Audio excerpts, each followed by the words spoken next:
Hi hello வணக்கம் and welcome to ஜெரிஷாஸ் kitchen. இன்றைக்கி இந்த வீடியோவில் 2 வகையான தோசை ரெசிபி பார்க்க போகிறோம். வீடியோக்குள்ளே போகிறதுக்கு முன்னாடி நீங்கள் நம்ம சேனலை ஃபஸ்ட் டைம் பார்க்குறீங்கன்னா மறக்காமல் சப்ஸ்கிரைப் பண்ணிவிடுங்க. கூடவே இந்த பெல் ஐக்கானையும் கிளிக் பண்ணிவிடுங்க. ப்ளீஸ் உங்கள் ஃப்ரெண்ட்ஸ் அண்ட் ரிலேட்டிவ்ஸ்க்கும் ஷேர் பண்ணுங்கள். இப்போ நம்ம ப்ரிப்ரேஷன் பார்க்கலாம். ஃபஸ்ட்டு நம்ம செய்ய போகிறது கார தோசை. இந்த கார தோசைக்கு நான் சிவப்பு மிளகாயை சூடான தண்ணியில் போட்டு வச்சுருக்கேன். நான் 7லேருந்து 8 மிளகாய் எடுத்துருக்கேன். இப்போ இதை தண்ணி இல்லாமல் ஒரு மிக்ஸி ஜாரில் எடுத்துக்கலாம்.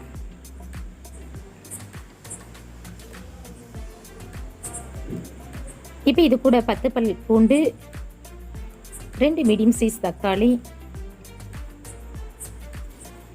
1/2 டீஸ்பூன் சீரகம், தேவையான அளவு உப்பு, இது எல்லாத்தையும் சேர்த்து தண்ணி எதுவும் சேர்க்காம இதை ஒரு ஃபைன் பேஸ்ட்டாக அரைச்சி எடுத்துக்கலாம்.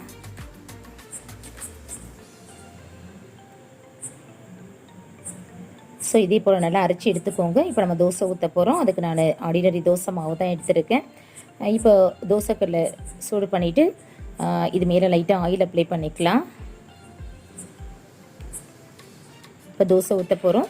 தோசையை கொஞ்சம் மீடியமாக ஊற்றிக்கோங்க. அதாவது ரொம்ப திக்காக இருக்கக்கூடாது, ரொம்ப தின்னாக இருக்கக்கூடாது. ரொம்ப நம்ம மெலிசாக ஊற்றுனோம்னா இது மேலே நம்ம சட்னி வைக்கும்போது கல்லில் ஒட்டிக்கும், தோசை எடுக்க வராது. அதனால் மீடியமாக ஊற்றிக்கோங்க. இது மேலே நான் நல்லெண்ணெய் அப்ளை பண்ணிக்கிறேன். ஆயில் அப்ளை பண்ணிவிட்டு ஒரு மூடியை வச்சு ஒரு நிமிஷம் கிட்டே இதை மூடி வச்சுக்கலாம். அதாவது தோசை வேகிற அளவுக்கு. ஸோ இப்போ நான் மூடியை ரிமூவ் பண்ணிவிட்டு இதை நம்ம அரைச்சி வச்சுருக்கிற கார சட்னியை அப்ளை பண்ண போகிறோம். நீங்கள் கார சட்னி ரொம்ப காரமாக இருக்குன்னு ஃபீல் பண்ணிங்கன்னா தாளிச்சிக்கலாம். நான் தக்காளி ஜாஸ்தி சேர்த்துருக்கிறதுனால நான் தாளிக்கலை. ஸோ நீங்கள் தாளிச்சிட்டு கூட இதை அப்ளை பண்ணிக்கலாம். இதை நல்லா அப்ளை பண்ணி விட்டுருங்க.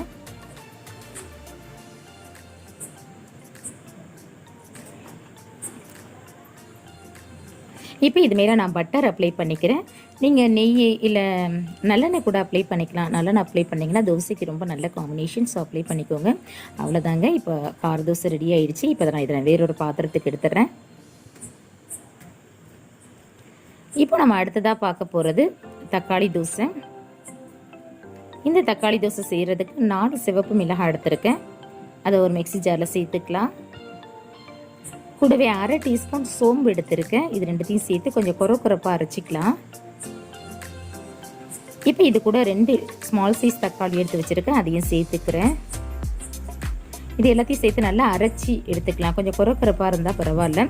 இப்போ இதையும் நான் தோசை மாவில் தான் செய்ய போகிறேன். ஸோ தோசை மாவில் இதை நம்ம கலக்க போகிறோம்.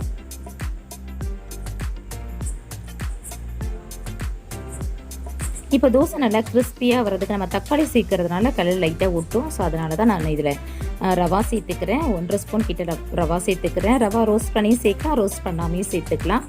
இதில் தேவையான அளவு உப்பு சேர்த்துக்கலாம். ஏற்கனவே நம்ம தோசை மாவில் உப்பு சேர்த்துருக்கோம். அதனால் கொஞ்சம் குறைவாக உப்பு சேர்த்துக்கோங்க. உப்பு சேர்த்துட்டு இதை கொஞ்சம் நல்லா மிக்ஸ் பண்ணி விட்டுக்கோங்க. மிக்ஸ் பண்ணிவிட்டு இதில் நம்ம ரவா சேர்த்துருக்கிறதுனால இது கொஞ்சம் ஊறணும். ஸோ ஒரு 5 நிமிஷம் அப்படியே விட்டுடலாம். இப்போ இது கூட நான் ஒரு பாதி ஆனியனை நல்லா பொடியாக கட் பண்ணி வச்சுருக்கேன். ஸோ அதை சேர்த்துக்கிறேன். கூடவே கொஞ்சமாக கருவேப்பிலையை பொடியாக கட் பண்ணி வச்சுருக்கேன். அதையும் சேர்த்துக்கிறேன். சேர்த்து நல்லா மிக்ஸ் பண்ணிவிடுங்க. மிக்ஸ் பண்ணிவிட்டு இந்த மாவு கொஞ்சம் தண்ணியாக இருக்கணும். அப்போ தான் நமக்கு தோசை வந்து நல்லா ஊற்ற வரும். ஸோ நல்லா மிக்ஸ் பண்ணிவிட்டு இதில் தேவையான அளவு தண்ணி சேர்த்துக்கோங்க. ஸோ ரவா தோசைலாம் நம்ம தண்ணியாக செய்வோம் இல்லையா, அதே போல் நல்லா தண்ணியாக கலந்துக்கோங்க.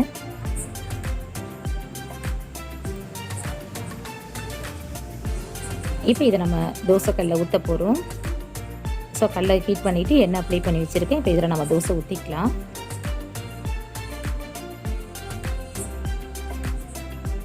ஸோ இதே போல் நீ தோசையை கூட ஊற்றிக்கலாம். இல்லைனா இன்னும் நீங்கள் தண்ணியாக கலந்து ரவா தோசை நம்ம ஒரு மாதிரி அங்கங்கே ஊற்றுவோம் இல்லையா, அதே போல் கூட நீங்கள் ஊற்றிக்கலாம்.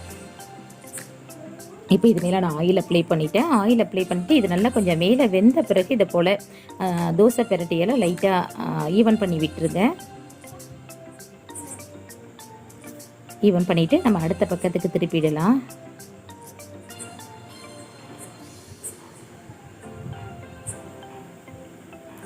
அவ்வளோதாங்க. நம்முடைய தக்காளி தோசை செம்மையாக கலர்ஃபுல்லாக ரெடி ஆகிடுச்சு.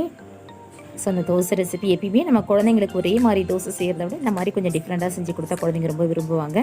அவ்வளோதான், நம்மளுடைய 2 தோசையும் ரெடி ஆகிடுச்சு. கண்டிப்பாக அந்த ரெசிபி உங்கள் எல்லாருக்குமே ரொம்ப பிடிக்கும்னு நினைக்கிறேன். இந்த வீடியோ பற்றின உங்களுடைய மேலான கருத்துக்களை கமெண்ட்ஸில் மறக்காமல் சொல்லுங்கள். இந்த வீடியோ உங்களுக்கு பிடிச்சிச்சுன்னா லைக் பண்ணுங்கள், ஷேர் பண்ணுங்கள். மறக்காமல் நம்ம சேனலை சப்ஸ்கிரைப் பண்ணுங்கள். கூடவே இந்த பெல் ஐக்கானையும் கிளிக் பண்ணுங்கள். மீண்டும் வேறொரு நல்ல ரெசிபியோடு நான் உங்களை சந்திக்கிறேன். தேங்க்ஸ் ஃபார் வாட்சிங். Take care and by.